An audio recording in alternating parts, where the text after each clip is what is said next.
이 근심이라고 하는 이 문제가 우리의 현실 생활이거든요. 가장 중요한 문제인 것 같아서 이 본문의 말씀을 한 번 더 묵상하도록 하겠습니다. 우리 예수 그리스도께서는 너희는 마음에 근심하지 말라. 하나님을 믿으니 또 나를 믿으라 라고 말씀을 하셨습니다. 이 말씀은 너희 마음이 계속 혼란에 빠지지 않게 하라는 말씀이에요.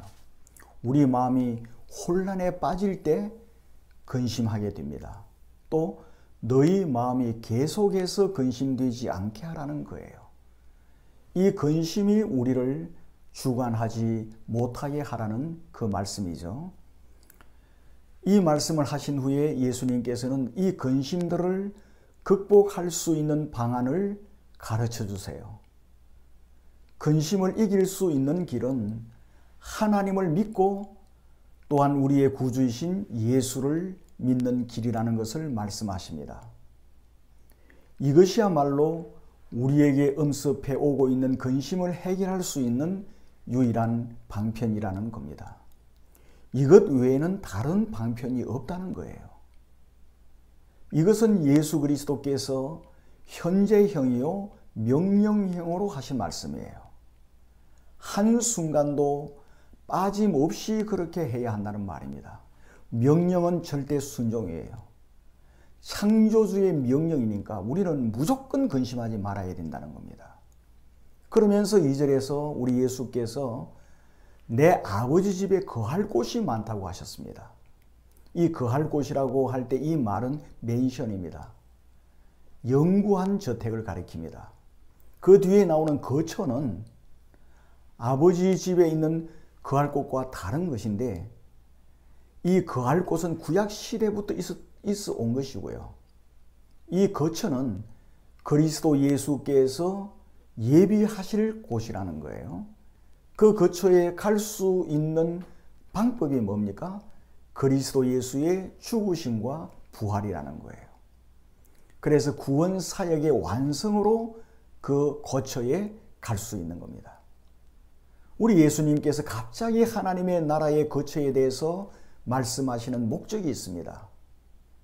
지금 헤어지더라도 영원한 하나님의 나라에서 다시 만날 것이라는 확신을 주기 위해서입니다. 그래서 잠시 있다가 없어져 버릴 이 땅에 소망을 두지 말고 영원한 하늘 처소에 소망을 두도록 하기 위함입니다. 요즘 우리나라 가장 큰 문제가 집 문제 아니에요? 서울은 너무 비싸서 살 엄두를 내지를 못해요. 우리 예수님께서 그 거처 걱정하지 말라는 겁니다. 바울도 로마서 8장에서 보이는 소망은 소망이 아니다고 말씀하시죠. 제자들은 오순절 성령 강림 후 하늘 처소에 대한 확신과 소망을 가졌을 때 세상 일에 대하여 근심하지 않았습니다. 그래서 순교의 자리까지 갔죠. 순교를 두려워하지 않았습니다. 우리 예수님은 거처를 예비하기 위해서 가신다고 말씀하시죠. 그래서 2절에서는 가노니라는 말을 하고 있습니다. 이 말은 예수님 스스로 가는 것을 의미합니다. 그 예수 그리스도께서 가신다고 하신 것은 무슨 말씀이죠? 그것은 십자가의 대속의 죽으심을 말씀하고 있는 거예요. 우리를 위해서 죽으러 가신다는 거죠. 예수 그리스도께서 이처럼 말씀하시는 것을 우리는 미래적 현재라고 말합니다. 미래적 현재. 아직 일어나지 않은 일이지만 너무도 확실하기 때문에 이미 일어나고 있는 것처럼 우리 예수님께서 표현하신 거예요. 너무도 분명한 일이기 때문에. 거처를 예비하러 가시는 구체적인 이유가 뭡니까? 그 이유는 바로 우리를 위해서라고 말씀하십니다. 그리스도 예수의 죽으심은 제자들과 우리를 위해서 반드시 필요한 것이라는 것을 말씀하시는 거예요. 그뿐만 아니라 하나님께서 창세 전에 택하신 모든 사람들을 위해서 반드시 지불되어야 하는 대가가 뭡니까? 그리스도 예수의 십자가의 죽으심이라는 거예요. 하나님의 택함 받은 자들이 영원히 거할 거처를 예비하는 것은 오직 성자 하나님이신 그리스도 예수를 통한 십자가의 구속 사역을 통해서만 이루어질 수 있는 거예요. 하나님의 나라의 그 도성은 십자가의 구속 사역을 통해서만 하실 수 있다는 거예요. 이와 함께 예수님은 재림에 대하여 확실하게 약속을 하십니다. 하늘 처소를 예비하면 제자들을 그곳으로 인도하기 위해서 다시 오실 것이라고 약속을 하십니다. 3절에서 약속하지 않아요? 내가 다시 와서 라고 말씀하십니다. 우리가 이 내가 다시 와서라고 하는 이 말씀도 역시 현재형입니다. 그리고 직설법이라고 하는 그 시제를 사용합니다. 우리 주님 다시 오실 때가 언제인지 아무도 모릅니다.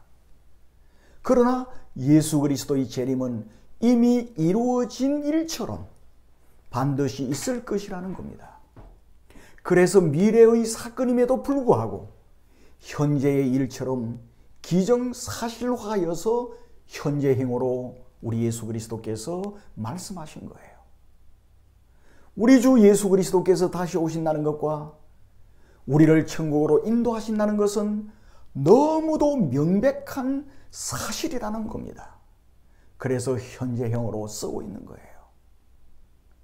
천국을 나타내는 거처는 여러분 추상적인 장소가 아닙니다. 분명한 장소를 말씀합니다. 성경에서 말씀하시는 천국은 엄정한 장소입니다. 분명한 장소가 있습니다. 그리고 천국은 개인적인 생활 처소가 아니고 사회적인 공동생활 처소입니다. 아버지 하나님과 영원히 함께 사는 것이죠. 그리고 성경은 천국을 뭐라고 말합니까? 도성이라고 말하죠. 때에 따라 킹덤, 왕국으로 말씀하기도 합니다. 이 천국에 들어가게 하시는 분은 오직 한 분 있는데 그분이 누굽니까? 그리스도 예수를 통했습니다. 오직 예수 그리스도의 십자가의 대속으로 인하여 우리가 그리스도 예수의 그 죽으심을 인하여 덧입음으로 하나님의 나라에 들어가게 된다는 거예요. 그 예수님 때문입니다. 그리고 3절에서 예수님께서 영접하여라고 말씀하시는데 이 말씀은 내가 데리고 갈 거라는 말씀이에요. 예수님께서 재림하시는 목적은 자기를 믿는 사람을 아버지 하나님께로 데리고 가시기 위해서라는 거예요. 여기서 초림과 재림의 구분이 나죠. 예수 그리스도의 초림은 예수 그리스도를 영접하게 하여서 하나님의 자녀가 되게 함으로 구원의 근거를 마련하기 위해서입니다. 재림은 어떻습니까? 하나님께서 하나님의 자녀들을 영접하심으로써 구원을 완성하시기 위하여 이루어지는 거예요. 재림은 예수 그리스도께서 우리를 영접하는 겁니다. 예수님께서 3절에서 계속하여 뭐라고 말씀하시죠? 나 있는 곳에 너희도 있게 하리라 그렇게 말씀하시죠. 우리가 이 세상을 떠나면 주님과 함께 영원히 거하게 되는 거예요. 바울은 고린도후서 5장에서 뭐라고 말씀하십니까? 내가 원하는 바는 차라리 몸을 떠나서 주와 함께 있는 그것이라고 그렇게 말하고 있습니다. 그 죽으면 바로 천국에 들어가는 거예요. 그리고 빌립보서 1장에서도 말합니다. 차라리 세상을 떠나서 그리스도와 함께 있는 것이 훨씬 더 좋은 일이라. 그렇게 하고 싶다라고 말하고 있죠. 그러나 지금 사명이 있기 때문에. 그러기에 이 천국은 우리가 이 세상을 떠날 때 하나님의 자녀가 가서 주님과 함께 거하는 곳입니다. 요한계시록에서는 안식의 처소라 그렇게 14장에서 말씀하고 있죠. 이 세상 우리가 주를 위해서 살다가 이 세상을 떠나면 바로 하나님의 나라에 들어가는 겁니다. 그래서 4절에서는 내가 어디로 가는지 그 길을 너희가 아느니라 그렇게 말씀하고 있는데 그 길이라고 말씀하시죠. 그 길은 누구죠? 예수님 자신입니다. 예수님 자신이 그 길이므로 안전한 겁니다. 우리는 정말 예수 그리스도가 길이기 때문에 편하게 갈 수가 있고 그리고 그 길이 되기 위하여 예수님은 십자가를 지신다는 거예요. 그 십자가의 고통을 통해서 그 길이 되신 거예요. 5절을 보면 도마는 아직도 예수님께서 말씀하시는 곳이 그 천국인 줄을 몰랐습니다. 그만큼 영적으로 둔했습니다. 하지만 둔한 사람의 질문으로 인해서 진리가 오히려 더욱 확실하게 밝혀지게 되었어요. 그 둔한 사람도 쓰임이 있다는 거죠. 우리 예수께서 도마의 질문을 받으시고 너무도 중요한 진리를 선언하시죠. 6절에서 선언합니다. 예수께서 이르시되 내가 곧 길이요 진리요 생명이니 나로 말미암지 않고는 아버지께로 올 자가 없느니라. 너무도 중요한 말씀을 선포하십니다. 여기에서 예수님께서는 스스로 나는 이다, I am 이라고 말합니다. 헬라어로는 에고 에이미. 이 말은 굉장히 중요한 말이에요. 출애굽기 3장 13절을 보면은 우리 하나님의 이름과 같은 말씀이 에고 아임입니다. 모세가 하나님의 이름을 물었습니다. 그러자 하나님께서는 14절에서 나는 스스로 있는 자니라. I am who I am. 그렇게 대답하셨어요. 6절의 이 말씀은 예수 그리스도 자신을 그렇게 말씀하고 있습니다. 나는 나다. 스스로 존재하는 분이다. 그래서 예수님이 곧 하나님이심을 말씀하고 있는 거예요. 그리고 길, 진리, 생명이라는 말 앞에 모두 정관사가 붙어 있습니다. 예수님은 유일한 그 길이고 유일한 그 진리이고 유일한 그 생명의 근원이십니다. 그래서 6절에서는 내가 곧 길이요 진리요 생명이니 라고 말씀하실 때 동사 역시 뭡니까? 현재형입니다. 헬라어에서 현재형은 불변하는 진리를 나타날 때 사용되기도 합니다. 불변하는 진리예요. 우리 그리스도 예수는 과거 한때 길과 진리와 생명이었던 것이 아닙니다. 과거만이 아닙니다. 그리고 예수님은 미래 어느 시점에 이르러서야 길과 진리와 생명이 되시는 것도 아니라는 겁니다. 우리 예수님은 과거, 현재, 미래의 구애됨이 없이 영원히 길과 진리와 생명이십니다. 여러분 믿으십니까? 아멘. 예수님은 그 당시 다른 종교와 타협하시지 않았어요. 혼합하는 것을 용납하지 않았습니다. 오직 예수 그리스도 그분만이 그 길 자체이시고 그 길을 목적지인 그 진리요 생명인 그곳으로 인도하시는 분이 예수님이십니다. 예수님은 사람을 하나님께로 이르도록 인도하시는 중보자이신 동시에 예수님 자신이 하나님이시다 하는 것을 우리는 꼭 기억해야 됩니다. 그래서 나로 말미암지 않고는 아버지께로 올 자가 없느니라. 이 말씀은 그리스도 예수를 통하지 아니하면 아버지 하나님께로 갈 자가 없다는 말씀이에요. 그러니까 길이신 예수님을 통해서만 하나님께로 나아갈 수가 있습니다. 생명이신 예수님께서 거하시는 그 사람에게만 영원한 생명이 있습니다. 예수 그리스도를 영접하면 예수 그리스도의 생명이 우리에게 거하시는 것이죠. 그래서 예수님께서는 나로 말미암지 않고는 아버지께로 올 자가 없느니라 라고 말씀하고 있는 거예요. 우리 예수님은 나로 말미암지 않고는 천국에 올 자가 없느니라 라고 말씀하시지 않고 뭐라고요? 아버지께로 그렇게 말합니다. 왜 그렇게 하셨을까요? 천국은 하나님 아버지를 중심한 곳이기 때문입니다. 그래서 아버지께로 올 자가 없느니라 라고 말씀하신 거예요. 이 사실은 우리가 깊이 묵상해야 될 구절입니다. 하나님 아버지가 계신 곳이라는 것이 중요한 거예요. 하나님과 별개의 천국이나 극락은 있을 수가 없다는 겁니다.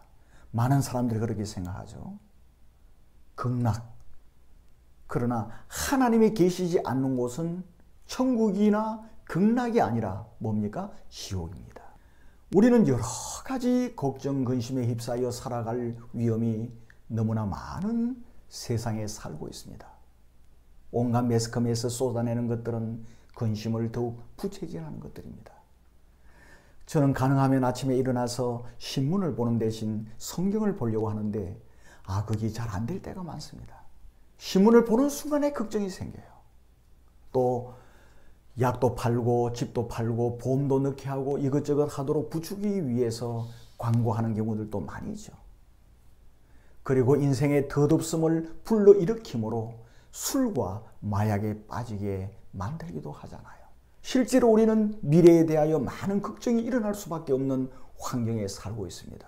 위험한 사상, 바이러스 이러한 것이 창궐하고 있죠.